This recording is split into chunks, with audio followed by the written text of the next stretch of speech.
আসুন।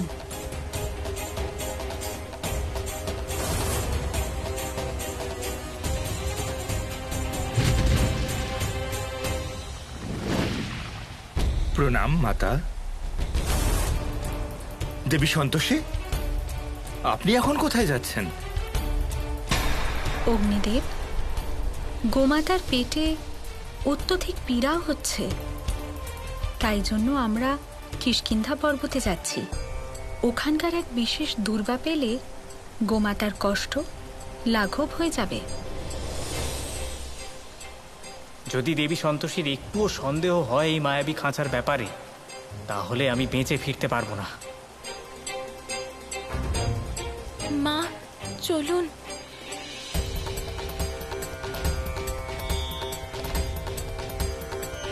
মাতা সন্তোষী, দাঁড়ান।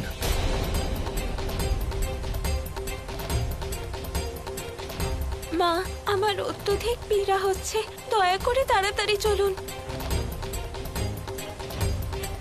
অগ্নিদেব, এই সময় আমার গোমাতার সাথে যাওয়াটা বেশি আবশ্যক। আমি আপনার সাথে ফিরে এসে কথা বলবো। কিছু একটা অনুচিত হচ্ছে। যে পর্বতের কথা দেবী বলছেন, সে পর্বতে তো দুর্বা হয় না।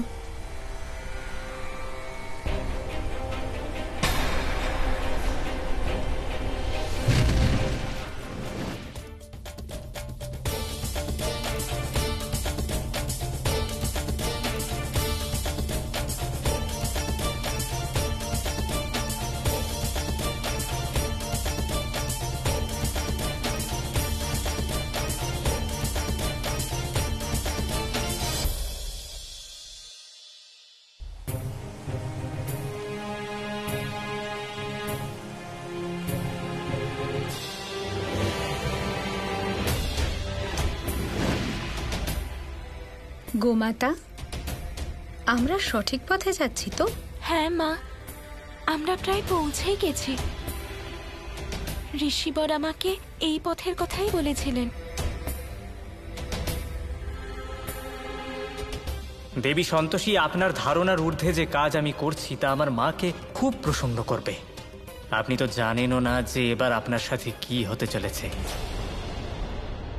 সন্তোষী, দেখো, তোমার সন্তোষী মাকে জাগানোর জন্য গীত ভজন সব করা হয়েছে। এবার ওনাকে বলো তাড়াতাড়ি প্রদীপ জ্বালাতে, নয়তো এবার আমি সেটা করব যেটা আমি তোমাকে বলেছিলাম।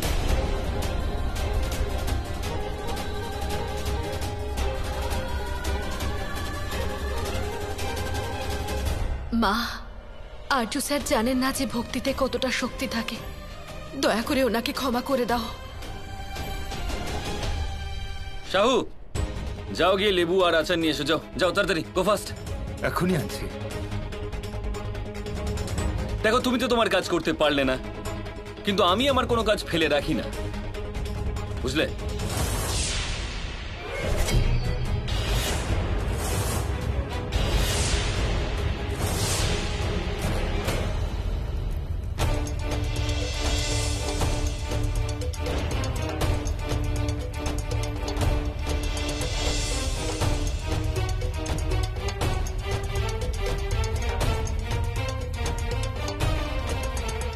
গোমাতা, এখানে তো কোনো দুর্বা দেখতে পাচ্ছি না।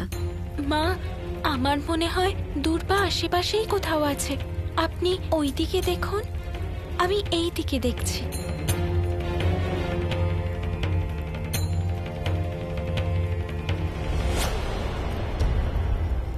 যদি এইভাবে দেবী সন্তোষীকে ভ্রমের মধ্যে না রাখি, তাহলে যে কোনো সময় আমার বানানো চক্রব্যূহের সাথে ওনার সংঘর্ষ হবে। পাতাল লোকের দ্বার পর্যন্ত দেবী সন্তোষীকে নিয়ে যাওয়ার জন্য ওনাকে এইভাবে ভ্রমিত করা খুব আবশ্যক।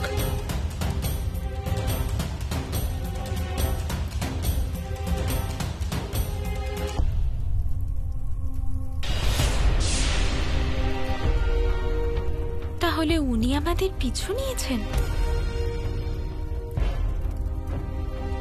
আমি এখনই আমার শক্তি প্রয়োগ করছি।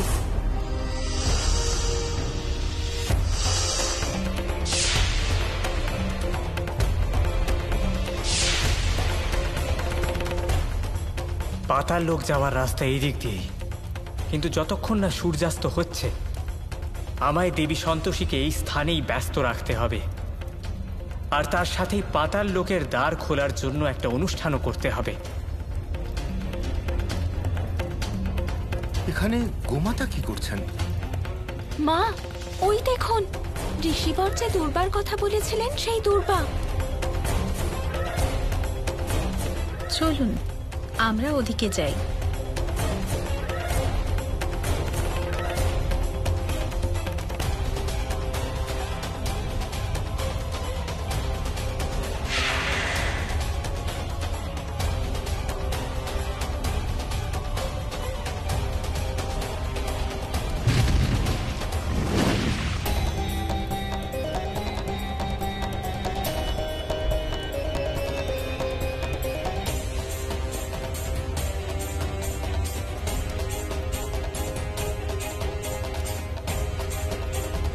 এই গোমাতা দেবী সন্তোষীকে নিয়ে কোথায় হারিয়ে গেলেন? মা, আমার পীড়া বেড়েই চলেছে, কৃপা করে ওই দুর্বা আমায় দিন।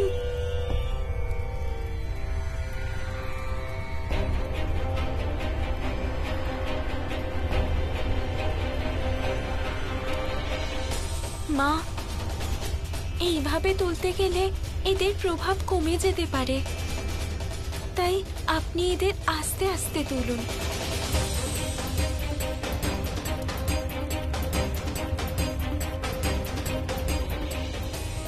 এবার আমার মাকে সংবাদ দেবার সময় চলে এসেছে।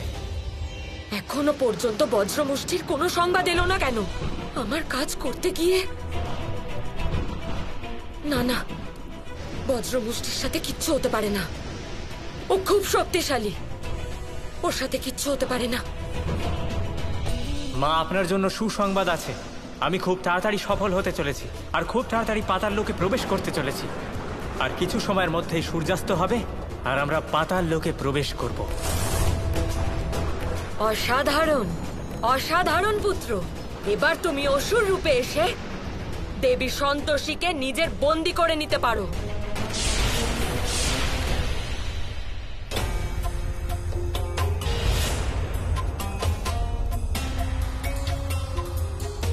উনি গোমাতা হতে পারেন না। মনে হয় কোনো অসুর দেবী সন্তোষীকে গোমাতার রূপে ভ্রমিত করছেন। নিশ্চয়ই কোনো আসুরিক শক্তি দেবী সন্তোষীকে নিজের মায়াজালে ফাঁসাতে চাইছে। আমায় দেবী সন্তোষীকে রক্ষা করতে হবে। সেই জন্য আমাকে যে করেই হোক এই কবচে প্রবেশ করতেই হবে।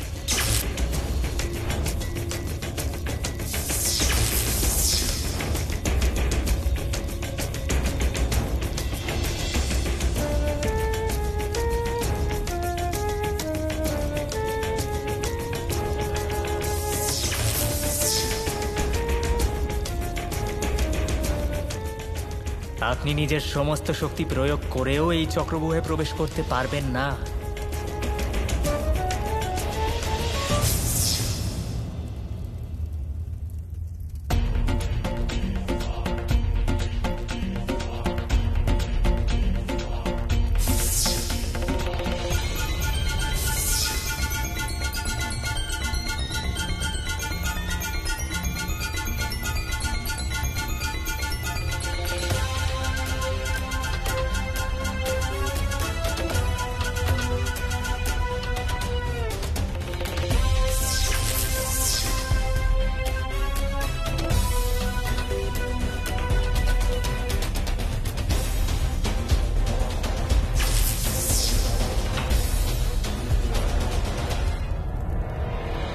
গোমাতা, এই নিন। আর আমার এটার কোনো প্রয়োজন নেই।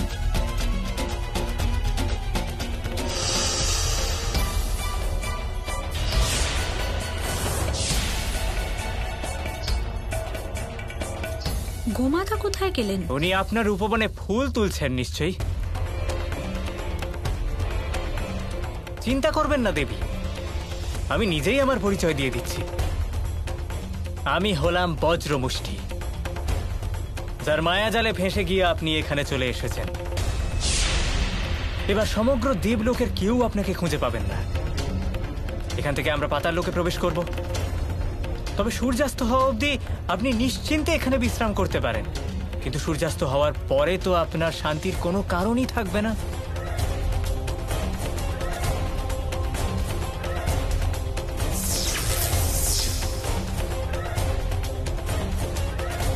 মা, আপনাকে তো বেশ অসহায় মনে হচ্ছে, কিন্তু এখানে আপনার কোনো শক্তি কাজে লাগবে না। যে ঐশ্বর্য, বল এবং ক্ষমতার জন্য আপনি নিজেকে মহান মনে করতেন, তা এবার সমাপ্ত হতে চলেছে। এবার আপনি আপনার বাকি জীবনটা আমার বন্দী হয়ে কাটাবেন।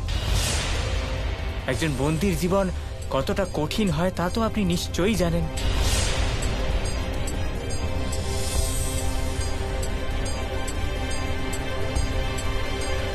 কি হলো মা? এমনটা হয়নি তো যে হঠাৎ হওয়া এই অপহরণের জন্য আপনি আপনার বিবেক হারিয়ে ফেলেছেন, তাই এত হাসছেন? আপনার এখানে এসে ভয় করছে না? বজ্রমুষ্টি, যেখানে সন্তোষ থাকে সেখানে ভয় থাকে না। উচ্চাসার প্রতি যিনি বিজয় লাভ করেছেন তাঁর জীবন শান্ত নদীর মতো হয়ে থাকে। সন্তোষ যদি মনে সমাহিত থাকে তাহলে ঐশ্বর্য, পদ, সত্তা কিছুই গুরুত্বপূর্ণ নয়। বজ্রমুষ্টি, দুঃখ শুধু এই বিষয়ে হচ্ছে যে তুমি এখানে আমাকে ছলনার দ্বারা নিয়ে এলে। এরকম করে তুমি পাপের ভাগীদার কেন হলে? ক্ষমা করবেন মা, কিন্তু ছলনা করার এই শিক্ষা দেবতাদের থেকেই পেয়েছি আমরা। অসুর আর দেবতারা মিলে সমুদ্র মন্থন করেছিল, কিন্তু দেবতারা কি করল? সেই মন্থন দ্বারা প্রাপ্ত সমস্ত রত্ন দেবতারা ছলনা করে দখল করে নিয়েছিল। দেবী, আপনি তো নিশ্চয়ই জানেন যে কিভাবে দেবতারা অমৃত নিজেদের দখলে নিয়েছিল। তার উপর কি অসুরদেরও সমান অধিকার ছিল না?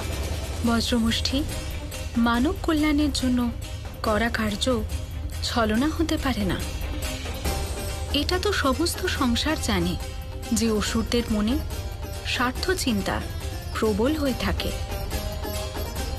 যদি সমুদ্র মন্থনের দ্বারা প্রাপ্ত অমৃত অসুররা হাতে পেত তাহলে বিনাশ নিশ্চিত ছিল। মা, কোনো বস্তু হাতে পাওয়ার পর কল্যাণের কথা আমরাও বলতে পারি, কিন্তু এবার আমাদের এখান থেকে যেতে হবে। দেবলোক থেকে পাতাল লোকে যাওয়ার আগে আপনার কোনো ইচ্ছে থাকলে আপনি আমায় বলুন, আমি তা নিশ্চয়ই পূর্ণ করব। হতে পারে অসুররা মায়াবী, ভণ্ড, কিন্তু তাদেরও নিজস্ব কিছু নীতি থাকে যা তারা যে কোনো পরিস্থিতিতে পালন করে। এনা এসে গেছে লেবুর আচার। খাও এটা।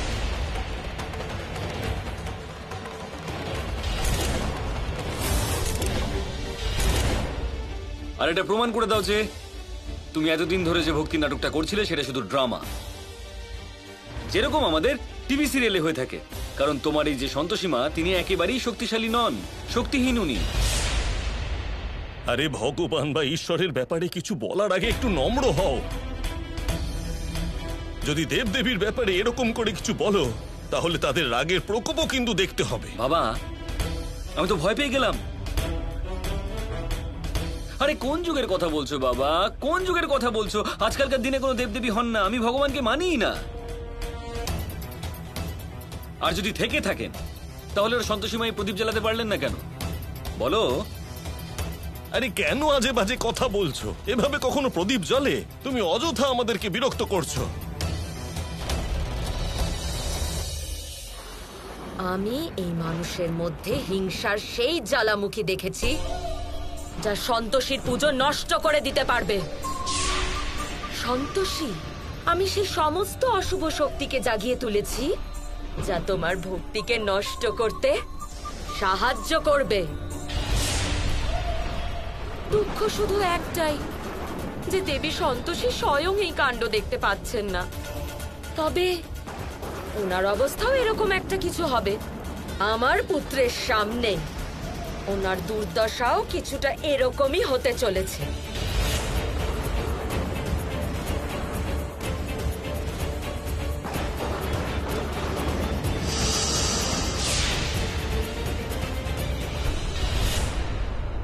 মা, দেবলোক থেকে পাতাল লোকে যাওয়ার আগে আপনার কোনো ইচ্ছে থাকলে বলুন, আমি তা নিশ্চয়ই পূর্ণ করব। মা, এই মূল্যবান সময় নষ্ট করার জন্য নয়। আপনার যদি কোনো অন্তিম ইচ্ছা থাকে আপনি বলুন, কারণ জানি না যে আপনি এখানে ফেরার সুযোগ পাবেন কি না। বজ্রমুষ্ঠি, আমি বীণা বাজাতে চাই।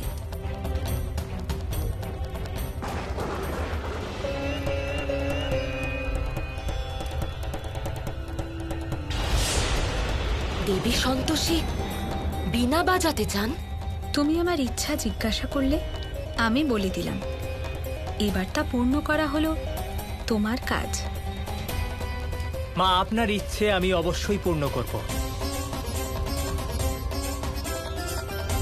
জানি না দেবী সন্তোষী কেন বীণা বাজাতে চাইছেন, কিন্তু উনি যখন নিজের ইচ্ছে প্রকাশ করেছেন আমাকে তো তা পূর্ণ করতেই হবে।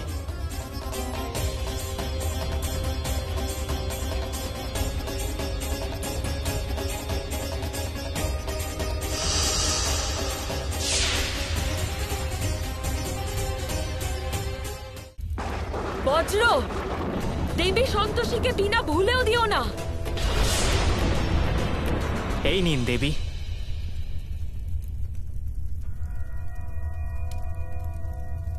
আমার কথা তো বজ্র শুনতেই পাচ্ছে না। আর এদিকে দেবী সন্তোষীর হাতে এরকম এক তেজ, আর তার উপর ওনার হাতেই বীণা। নিশ্চয়ই কোনো রহস্য আছে এর পিছনে, আর এই মূর্খ বজ্র কিছুই বুঝতে পারছে না। এবার আমাকেই কিছু একটা করতে হবে। আমাকেই তাড়াতাড়ি বজ্রের কাছে অবশ্যই পৌঁছতে হবে।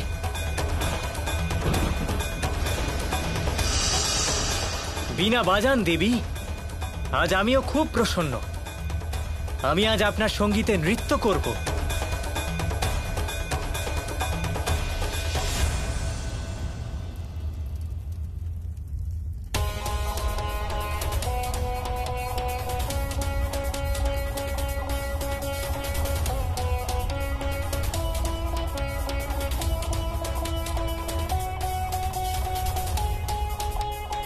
আমাকে তাড়াতাড়ি বজ্রমুষ্টির কাছে পৌঁছতে হবে। ও তো জানেই না যে বীণার এই সুর সম্পূর্ণ ব্রহ্মাণ্ডে শোনা যাচ্ছে। এটা দেবতাদের কোনো চালও হতে পারে। বজ্রমুষ্টি নিজের নৃত্যে এমন বিভোর হয়ে গেছে যে নিজের উদ্দেশ্যই ভুলে গেছে। নারায়ণ নারায়ণ। প্রণাম দেবী পৌলমী। আমাকে এটা বলুন দেবী পৌলমী, আপনি এত বিচলিত হয়ে কোথায় যাচ্ছেন? আর এই সমস্ত দেবলোকের কি হয়েছে দেবী পৌলমী? ওদিকে অগ্নিদেব এত চিন্তিত হয়েছিলেন, সন্তোষী মাও নিজের স্থানে নেই। আমার তো খুবই চিন্তা হচ্ছে দেবী পৌলমী। বলুন না, দেবলোকে কি হচ্ছে? নারায়ণ নারায়ণ।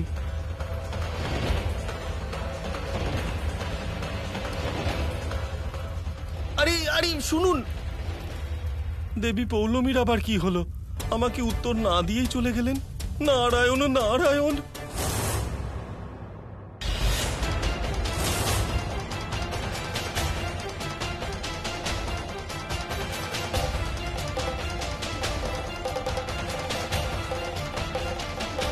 খাও এটা।